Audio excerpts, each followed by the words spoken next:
you. So, Dave Donegani, did your father or grandfather sell ice cream? He certainly served ice cream for us at home, but yeah, it comes from Italy originally. All right, okay. Oh, it comes from Italy? Oh, the name comes from Italy, not my father. Donegani, okay. Yeah, that's right. All right, so it's an Italian name. But you, yourself, not Italian? Just have the love of pizza and Italian food. That's about it, really. Okay. Yeah. Well, it is good to have you. Thanks, Dave.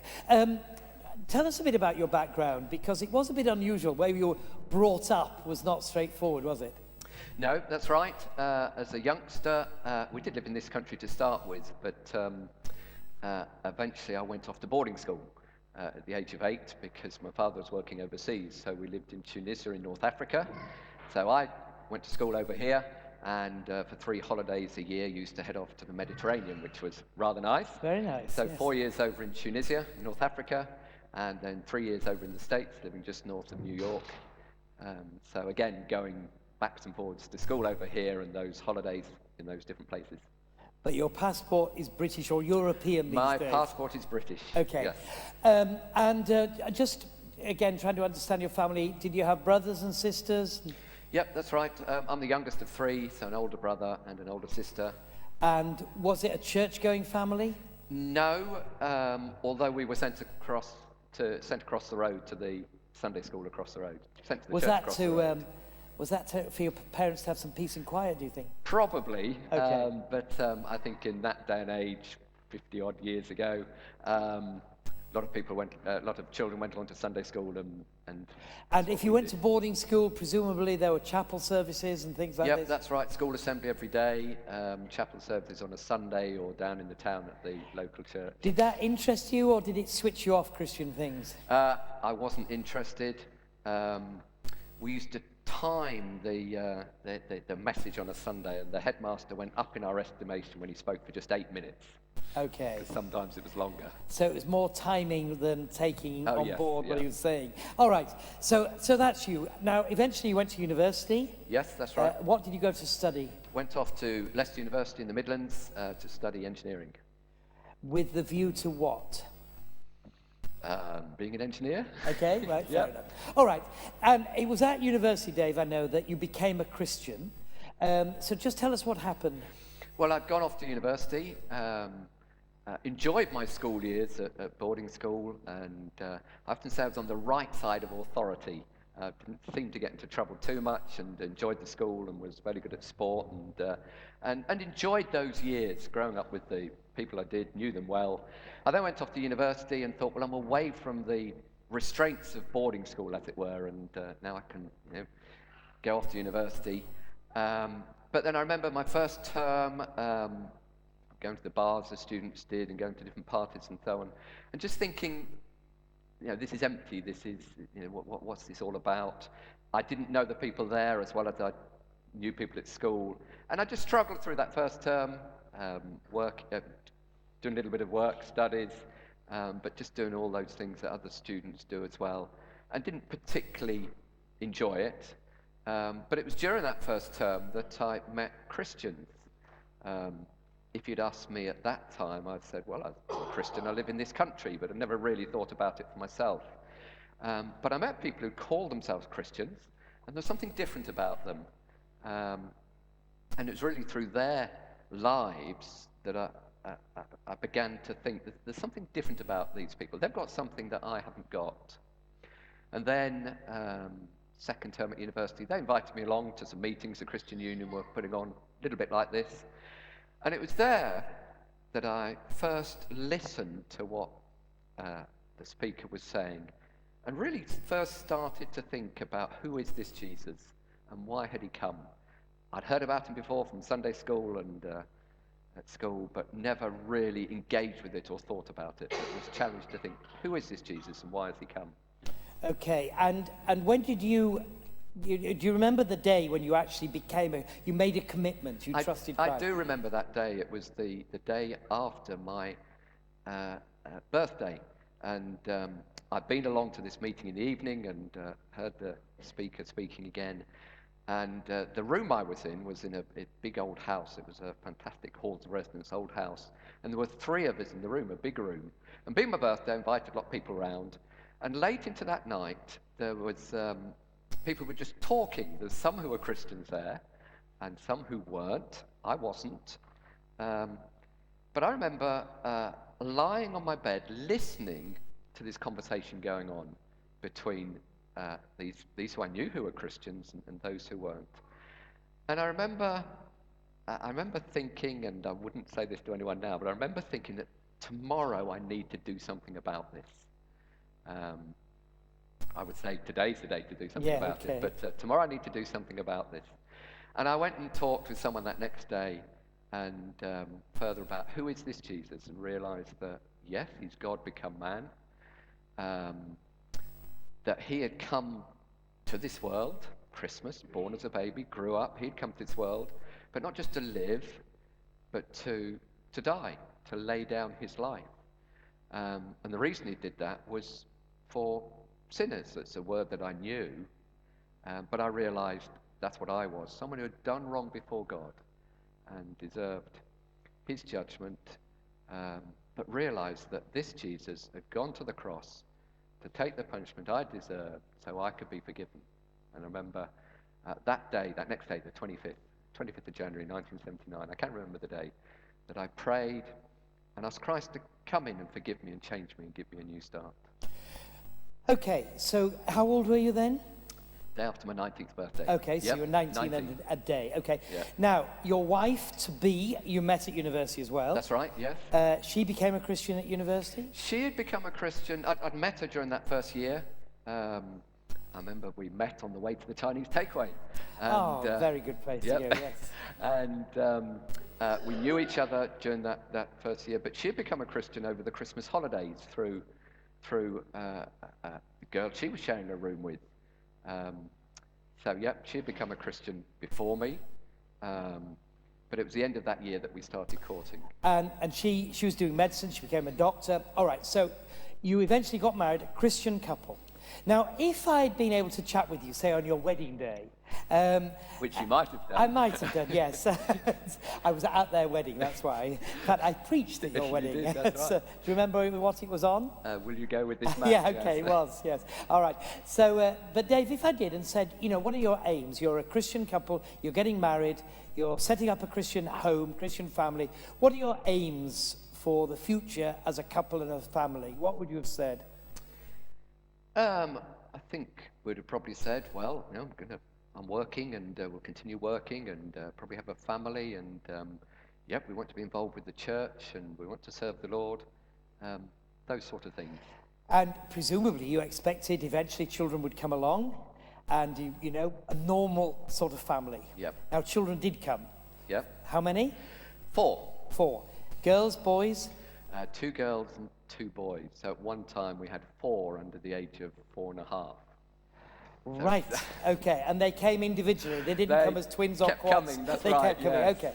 Right, so certainly Jan, and you to some extent, had your hands full. She wasn't working at that time. She wasn't working at that No, time. okay. So life was pretty hectic with 4 young children. That's Right, and but it's great, isn't it? You have children, it's a lot of fun, etc.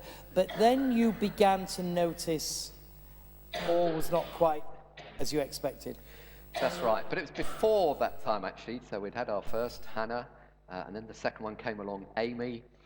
And then when Amy was around 2, so before we had all 4 of them, I think, we just began to think something not quite right. Didn't quite follow the pattern of that Hannah had followed, but then all children don't, and just wondered if there wasn't something quite right. Okay, did something happen? Was there an incident that made you... No, nothing particular, although Amy did have a lot of ear problems, nothing particular. But then, as I say, all 4 had come along, and as they were growing older, so it began at about 2, probably with Amy, thought something not quite right, but as they got a bit older, thought maybe Amy's got some sort of learning difficulties, not quite sure, but just things weren't quite right. So, and then also with your 4th child, Daniel, you had worries again? No, not at that time. Not at that stage. No. So initially you went to a doctor about Amy. Well, what happened, we were going to the doctor, we were seeing a consultant because of Amy's ears, because of her ear problems. And so by this time, our eldest Hannah would have been around 6, I think, and the others after that. But he suspected something wasn't quite right too, and referred us to another paediatrician, who then started to investigate things further. And eventually a diagnosis was given, a name was given to whatever was happening. Yes, that's right. So it was the day when, I can remember the day, it was just before Easter, and we sat in a consulting room and discovered that Amy had a very rare genetic condition, something by the name of Sanfilippo, probably around 200 children in the country with that particular condition, and that she'd probably only live into her teenage years. And not only Amy had that, but we discovered that Daniel, our youngest, did too. You discovered the same day, or? The same day, yes, that's right. So, how on earth do you react to that? What was it to go home and search out everything you could about the syndrome, or how do you react? Well, I went off to work from there, actually. Did you? Yep, I was working that day and went off to work, but probably in a bit of a state of shock. Because it's life-changing news to get this, isn't it? Yes, that's right. And did you realise that? I don't think we at that moment quite realised the extent of it, but the paediatrician who we saw, who was outstanding, I have to say, he said, look, I've got some literature a bit more about this. I'll drop it off later. And he came round to our house that evening and actually dropped something off from a support organisation about the condition. So he clearly understood the implications. He knew about it. It turned out that he played squash with somebody with children who had two children with a similar condition. So he knew about it, and he, I think, had a very good idea of what it meant. Now, for those of us who are not medically informed, what does it mean? It's genetic, a very rare genetic condition, and as we read what he'd given us, we very quickly realised that what it meant is there's a limited life expectancy. There's about really 3 stages to it, if you like. The first 5 years, from birth, which looks like normal development. The next 5 years where they level off and not gain any more skills, and then 5 years degenerative, where they lose those skills that they have, the limited vocabulary, the mobility, and lose all those things, with a life expectancy of about 15 years. How old are the 2 children now? Amy's 26 and Daniel was 23. So, Dave, is that because of increased medical skill and knowledge, or is it just an average of 15 is the middle, and they're going to be younger and older ones? It's probably a little bit of each. At that time, the average life expectancy was 15 years, 7 months, I think it was, but certainly between 15 and 16 years. And then a few years ago, we heard that the average life expectancy had gone up a few months, but it was still under 16 years. Was it? But it's a very wide distribution. Some do die younger. So now, if we were to come to your home and meet Amy and Daniel, tell us what we would see. You would see 2 adults, as they are now, who are totally dependent for all of their needs. They can't talk. They used to be able to put a few words together, but they can't talk. They can't understand, so we can't say to them to do something. They don't understand that. They can't make their needs known. They both have a feeding tube into the stomach, through the stomach wall, because they can't swallow anymore. They have to be hoisted everywhere. They require 24 hours, 7 days a week care. Right, now, David, what I want to do, we now understand the story in the picture, and you're Christians, and this has happened to you. I want to probe, if you don't mind. I know I don't want to hurt, but do you feel angry towards God? No, and I'm always surprised by that, but we've had that great sense of God's hand upon us, and we haven't felt anger to this day. It's not something that we have felt, not something we understand, but we've known His help, his strength, his peace. There's the verse in the Bible that talks about that he gives a peace that passes all understanding, a peace that we can't explain.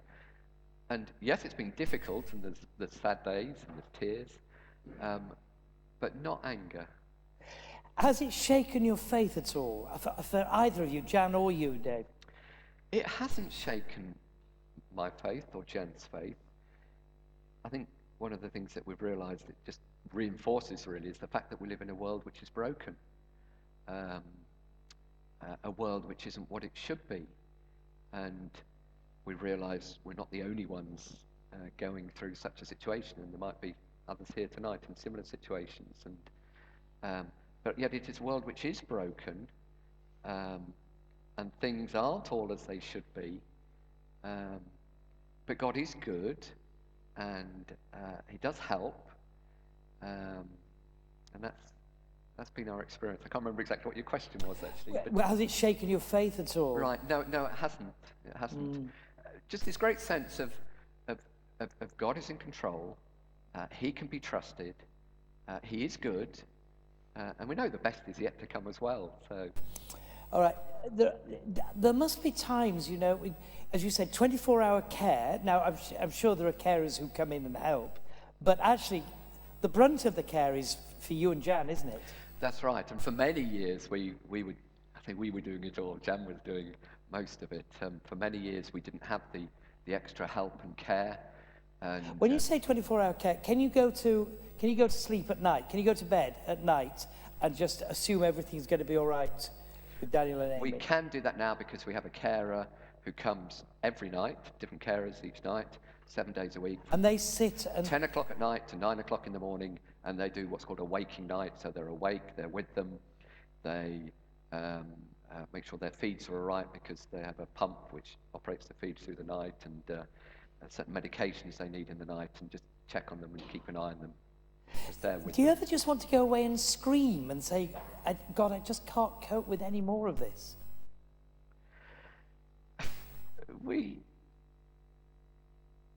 There's difficult days, but not to go away and scream, but we've known, I think we are very thankful for the help that we get from carers, because the fact that we can go and sleep at night, we're upstairs, they're downstairs, we can sleep at night. And actually, when you can sleep, it does help. It does make a difference. So we're very thankful for the extra care and help that we do get, which we know if we were elsewhere in the world, we'd have nothing of it. Yeah. Sorry, this is very personal. Has it put a strain on your marriage? It's tough. Looking back, I would say it's actually strengthened it, because we both have that great sense of dependence on the Lord. But yes, it was difficult for years. Before we had the carers through the night, Amy and Daniel have a bedroom downstairs, and Jan would sleep on a mattress between the two beds. So for many years, she would sleep. I'd sleep upstairs, she would sleep downstairs. Have disturbed nights, looking after them through the night. So yes, there's pressures there, and sure, all marriages are. Everything's not straightforward. But last year we celebrated 30 years of being married, and we look back with great happiness and joy. Dave, do you sometimes? Do you just question God if you're not angry with him? Do you think, well, why has this happened to us? You must see other families, and they're not facing the challenges that you face every day. Do you wonder, God, why me? Why us? I sort of wonder, but not in a... But I still have a confidence and a trust, so it doesn't mean I don't ask that question, as it were. So you don't have an answer, but you do believe that God knows what he's doing? Yes. What about their sister and brother, because... they've had this imposed on them growing up and seeing the situation and seeing the deterioration as well, which is quite heart-rending. How have they reacted? Yes, we've always, from very early on when we first had that diagnosis, and from that day, been very open with them. and shared with them. We've not hidden anything from them, and spoken of our confidence in the Lord. And as I say, been very open with them about that, and we believe that they have the same. Sorry, Dave, I'm maybe probing too much. Yeah. Do you sometimes wonder why God is allowing the world to continue as it is with all the issues and problems? Yours, one particular, but then we see things on the news day by day. We read things in the newspapers. Do you wonder why God is allowing it all? Well, yes and no, because there are big questions about many of the things that happened. But as I said before, it's the consequence of the broken world in which we live because of our sin, because of our rebellion against God. And we know that one day God will bring time to an end and will bring this world to an end, and time will be no more. But yet, at the same time, the world goes on, and the reason I believe that is the case is to give all of us that opportunity to hear of God's love for us, of Jesus Christ, and so that others might have that opportunity to trust in him. Dave, one day they and you and I, we're all going to die. I don't know that they've ever had the mental ability to understand the gospel and to, as it were, ask Jesus to forgive them and live in their lives as you and Jan did at university. So what do you believe, will happen when they die? I've thought about this a lot. I believe they will be in heaven for the same reason that I believe I will be in heaven, because of the work of Jesus Christ upon the cross and his sacrifice for my sinful nature, and for the wrong things I've done as well. And I believe they will be in heaven. They haven't had that opportunity to respond as all of we have. But I believe they haven't had that opportunity to reject either. So it is on the basis of the mercy of God and of Christ's death upon the cross. And there's a verse, or a little incident in the Bible where David in the Old Testament, through his sin with Bathsheba, has a child. And it's not clear as to whether this child will live or die when the child is born, and David is heartbroken. And eventually the baby dies. And David says, he will not come to be with me, but I will go to be with him.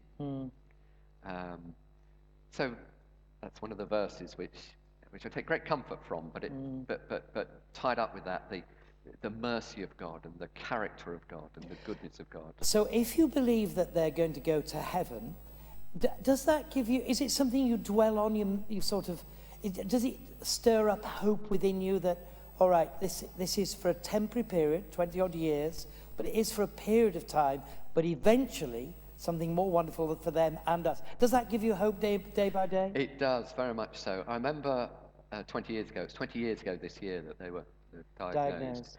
And I remember just afterwards, within a few days, saw some friends in Leicester.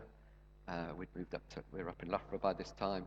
But Jan had phoned these friends to tell them about this diagnosis we had got. And talking to these friends, I remember the wife, Pat, I was saying that they'd probably only live into their teenage years. And she said to me with a smile on her face, she was a Christian, she loved the Lord, she said, well, who knows? The Lord might return before then. The Bible speaks of the fact that Jesus is coming again, and in that day when he comes, everyone will know. And I've never forgotten that, and always taken great encouragement from the fact that he is coming again, and maybe soon. But if somebody said, oh, it's just a crutch, sorry, go on. Yeah, and not just that he's coming again, but if we're trusting in Christ, we'll go and be with him in heaven. But if somebody said, oh, that's just a crutch to lean on, how would you reply? Well, it's a good crutch to lean on, Yes. but it's a reality which the Bible speaks about. See, Dave, you do come across as incredibly, not just resigned, but sort of contented in this situation. And for some of us who are not in it, it's almost overwhelming. How can you be like that? I don't fully know the answer to that. really just speaking about what we've experienced through God's promises, through God's goodness. As I say, there are difficult days, there are tears, that there are those things. But I'm encouraged to just look forward with that hope. And I suppose in some ways that the things that we've been through have actually made me dwell more on those things.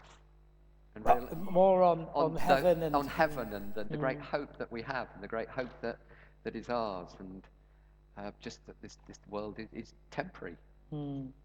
Tomorrow evening we've got a scientist who's a Christian. There is a scientific way of looking at the world, but there is a sort of engineering way of looking at the world as well. You're an engineer, right? We trust very methodical and meticulous, and you know, as you look at the world through an engineer's eyes, are you happy to accept that there is a God who made it, who brought everything into being, who's in control, who knows what he's doing? Are you happy with that?